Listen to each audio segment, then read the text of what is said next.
Bienvenue dans Développe ton zeste, la chaîne de podcast pour les leaders et les managers qui ont envie de tester, réfléchir, oser des choses un peu différentes. Alors aujourd'hui, une petite question. À combien sur 5 évaluez-vous la qualité, la pertinence des questions que vous posez?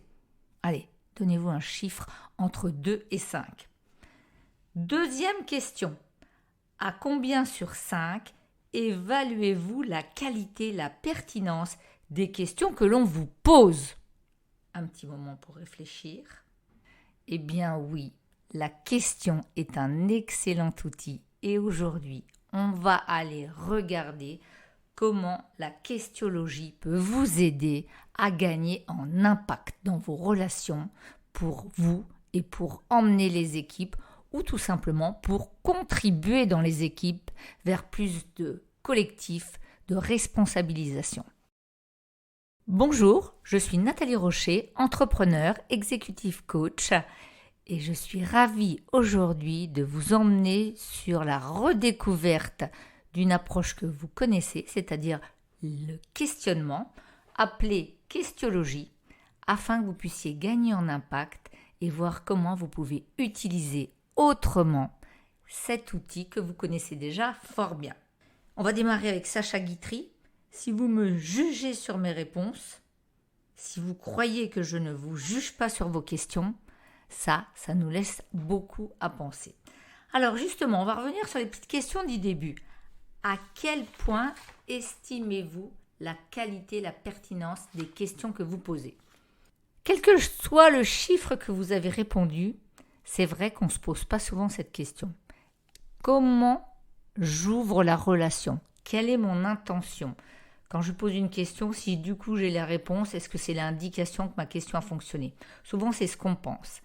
En tous les cas, aujourd'hui, on va voir qu'il y a différents modes de questionnement et sur ces différents modes, je vais vous en partager quelques-uns. Tout comme l'idée de est-ce qu'on me pose des questions intéressantes? Et souvent, quand je vous parle en direct dans les coachings, vous me dites ouais bof, ça m'a pas appris grand-chose parce que je m'étais déjà posé la question. Ou ok, il y a un impact, mais c'est pas vraiment ça qui va me motiver. Ou ça me fait pas tellement avancer. Et oui, la plupart de nos questions ne sont pas assez puissantes. Et là, c'est vraiment un coach en toute humilité qui vous parle, parce que même si je suis entraînée, supervisée pour trouver ou pour élaborer ce qu'on appellerait des questions puissantes, c'est pas tous les jours et c'est pas si facile. En fait, nous n'utilisons que 15% des questions disponibles. Vous imaginez 15% tout le potentiel qu'il reste à voir. Et bien évidemment, à question conventionnelle, réponse convenue. Comment ça va aujourd'hui? Bien. Ou tu vas bien? Oui. Bon, avec ça va pas vous donner beaucoup d'indications sur l'état d'esprit du collègue ou de votre père. C'est pour ça que je vais vous proposer d'oser des questions un peu plus impliquantes pour avoir des réponses un peu plus engagées. Celui qui pose les questions, en général, c'est celui qui lead. Donc parfois quand vous me dites j'ose pas, c'est peut-être pas intéressant, on n'a pas le temps, c'est pas le bon moment. Et oui, osez, parce que la puissance de vos questions va vraiment densifier votre style de management, va densifier aussi votre style de manager coach. En tous les cas, ça va donner de la puissance à votre style, à votre personnalité. Ça va permettre de se rencontrer, parfois ça va permettre d'autoriser, de concrétiser et aussi bien évidemment de co-construire. En premier lieu, quand vous allez voir quelqu'un, quand vous êtes en groupe, prenez juste 2 secondes avant et dites-vous, ok, quelle est mon intention? Finalement, qu'est-ce que je vise? Comment je considère mon public, l'autre, avant de poser cette fameuse question?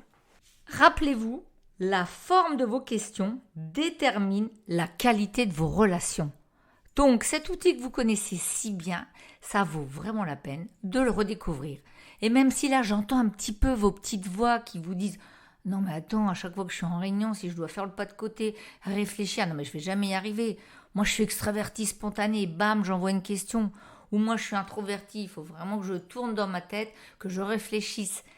Quelles que soient vos préférences, vraiment, ça vaut la peine de s'entraîner, de se muscler, parce que cet outil-là, la questiologie, je trouve que c'est pas assez utilisé pour vous au quotidien, à la fois dans le domaine personnel et à la fois dans le domaine professionnel. On va démarrer par une première intention pour donner de la puissance à la relation, ouvrir l'ouverture.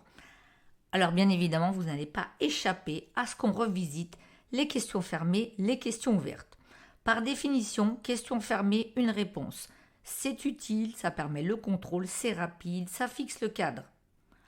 Par contre, ça peut vraiment désimpliquer.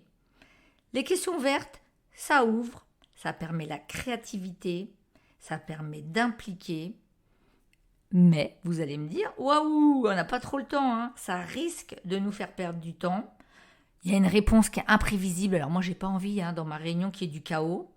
Et donc, en plus de ça, ça peut nous donner une infinité de pistes sur lesquelles je n'ai pas envie d'aller. Alors à vous de choisir. Soit vous voulez ouvrir pour réellement avoir de l'information, soit vous voulez rester dans le contrôle, et dans ce cas-là, n'hésitez pas à abuser des questions fermées.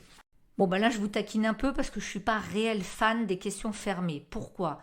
Parce que le questionneur peut vraiment anticiper la réponse. Quand on commence par « est-ce que ?» y a-t-il ? Évidemment qu'il y a sûrement une réponse qui va arriver, qui va justement nous donner raison. Quand je suis en question verte, le questionneur ne peut pas anticiper la réponse. Donc on va revenir à qui, quand, quoi, comment. On peut aller sur le comment et puis le qu'est-ce que. Alors, des petits exemples. Dire « ça te va ?» switcher sur le « qu'en penses-tu ?» Plutôt que « est-ce que cela est réaliste ?» switcher sur « quelle sorte de chance avons-nous de réussir ?» Plutôt que « est-ce que vous ne trouvez pas que c'est risqué ?» N'hésitez pas à dire « quels sont les risques ?» Et pour finir, le petit « au fait, avez-vous terminé ?» Évitez-le et allez vers « où en êtes-vous ?» Je sais que vous avez déjà eu plein de formations là-dessus. Ça n'empêche qu'il y a quelques petits ancrages qu'il serait bon d'étendre, de muscler pour passer à autre chose. Parce que là, vous l'avez bien compris, la forme que j'emploie va ouvrir ou va fermer la relation. Même si ce n'est pas finalement avec une vraie intention de faire cela, ça a quand même cet impact. Et c'est dommage parfois.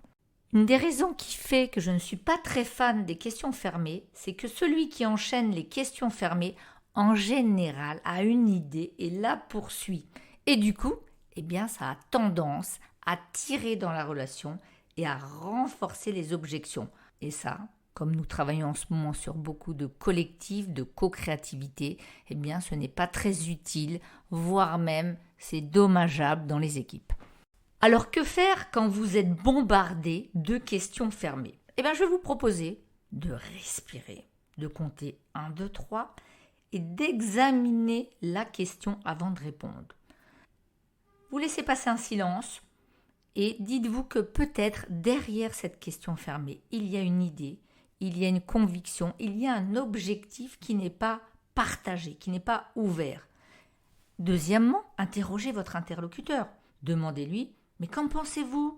Et à votre avis, quel est votre point de vue ? Et là, vous écoutez.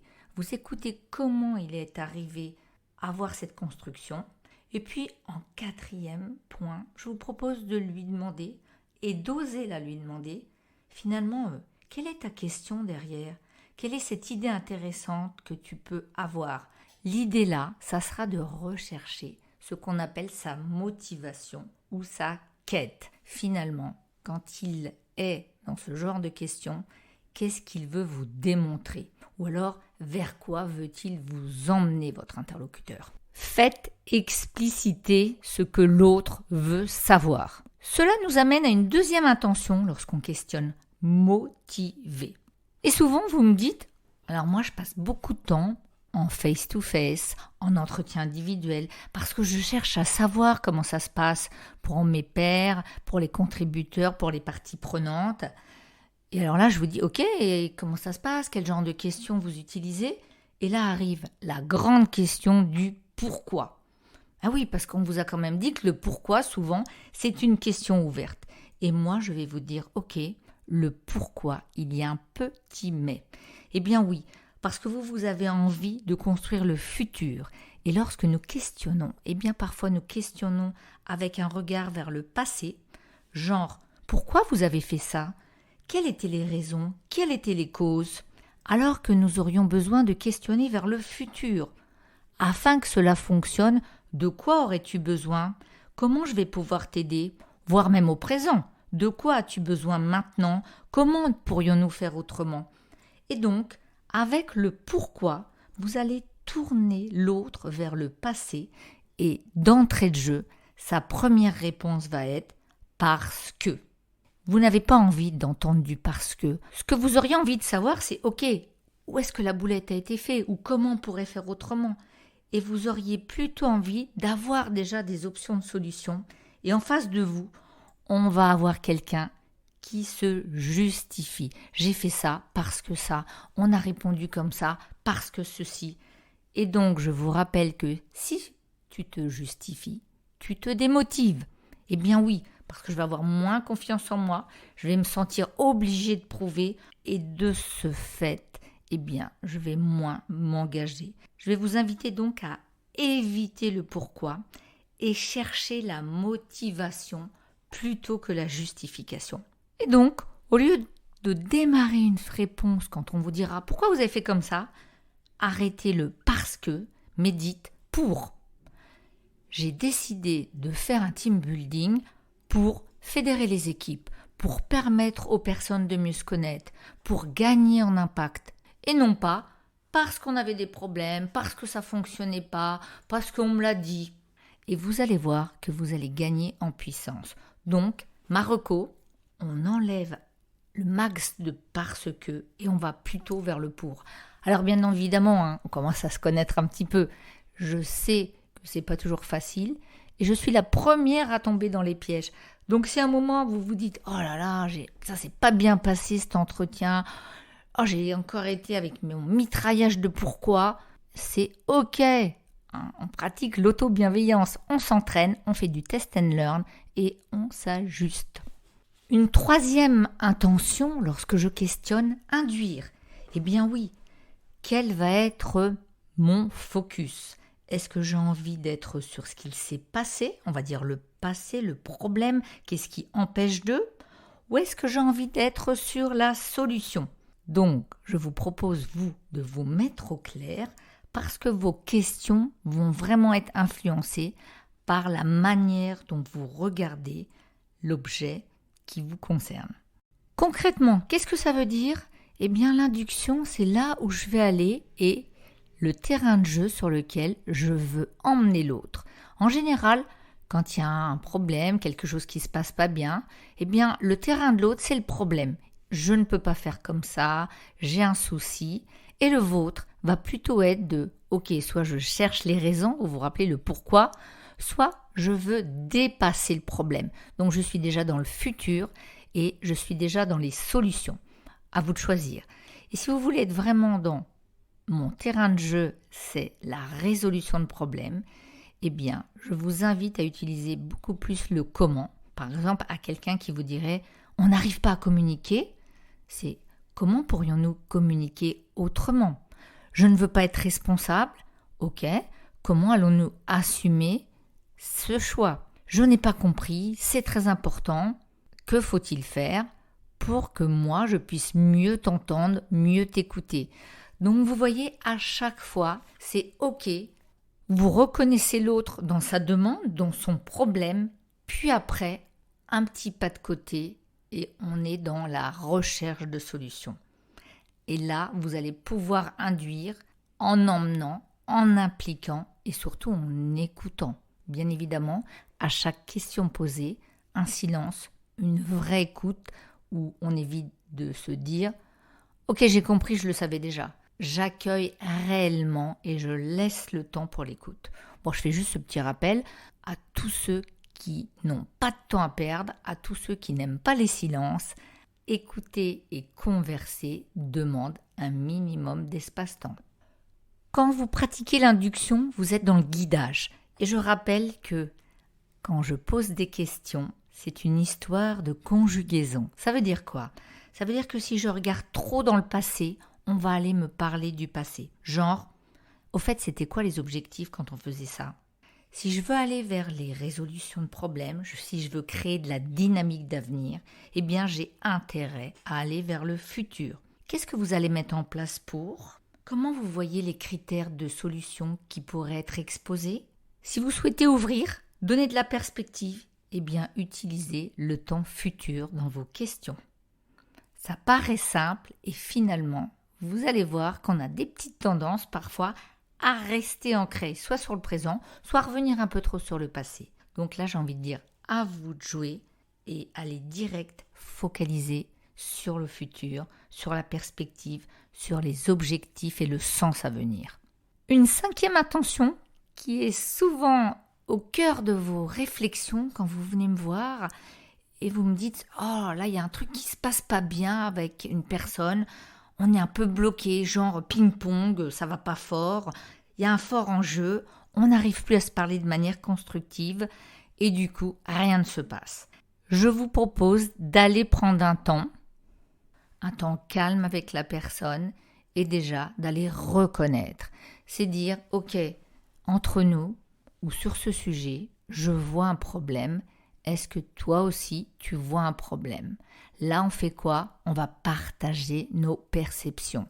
Est-ce que toi, tu vois un 6 ou est-ce que toi, tu vois un 9? Donc, on va s'aligner sur le fait que là, ce qui est très logique et très normal en entreprise comme dans le privé, un groupe fonctionne avec de la joie, avec des tensions, et le rêve qu'on a de croire qu'un groupe n'aurait pas de tension est un rêve inatteignable. C'est logique puisqu'on va avoir des réajustements. Donc, une fois qu'on a vu cette personne et que nous sommes alignés sur le fait que, ok, on a un problème, la deuxième question, c'est est-ce qu'on est ok pour le résoudre?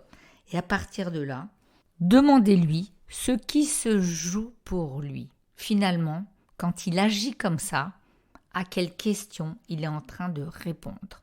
Une fois que vous aurez mis tous les deux vos enjeux, eh bien, reste à comprendre comment, ensemble, vous pourriez faire un enjeu commun.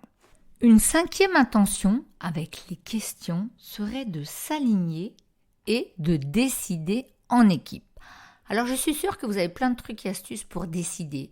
Des matrices peut-être, des tableaux. Eh bien, moi, je vais vous proposer une matrice des risques en 8 questions.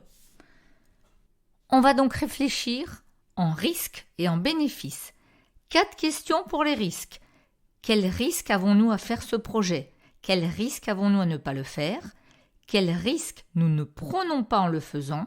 Quels risques nous ne prenons pas en ne le faisant pas? Du côté des bénéfices, quels bénéfices avons-nous à faire ce projet? Quels bénéfices à ne pas le faire? Quels bénéfices nous n'obtiendrons pas en le faisant? Quels bénéfices nous n'aurons pas en ne le faisant pas? Là aussi, vous voyez que la puissance des questions va amener différents points de vue, va amener aussi une co-construction qui, j'espère, pourra vous aider à déterminer et à choisir en collectif de manière plus harmonieuse et aussi plus alignée. Comme vous le voyez, l'art des questions puissantes est vraiment un fabuleux outil. C'est une démarche que je vous invite à regarder. C'est aussi à reconsidérer la manière dont vous utilisez les questions. Et la questiologie, c'est encore plus vaste. C'est vraiment un sujet qui me plaît beaucoup. Bien évidemment, dans la nature du métier que j'exerce, le coaching, c'est aussi, je pense, une manière pour vous de pouvoir aller plus vite et aussi mieux et ensemble et alignés dans la résolution de problèmes. Et en fait, c'est Einstein qui m'a un peu soufflé la fin parce qu'on arrive bientôt à la fin de ce podcast. Un problème sans solution est un problème mal posé. Et donc, du coup, je crois que utiliser et revoir sa manière de questionner peut vraiment être une belle aide. Un grand merci pour votre écoute. Je suis ravie vraiment de vous voir plus en plus nombreux, de pouvoir partager avec vous cette passion de l'accompagnement, cette passion et aussi ces réflexions par rapport à comment agir, sachant que vous le savez, dans le soft skills, c'est jamais fini. Donc je vous souhaite une très belle journée. N'hésitez pas à venir nous retrouver pour écouter d'autres podcasts ou sur ma page LinkedIn. À très bientôt. Bye bye!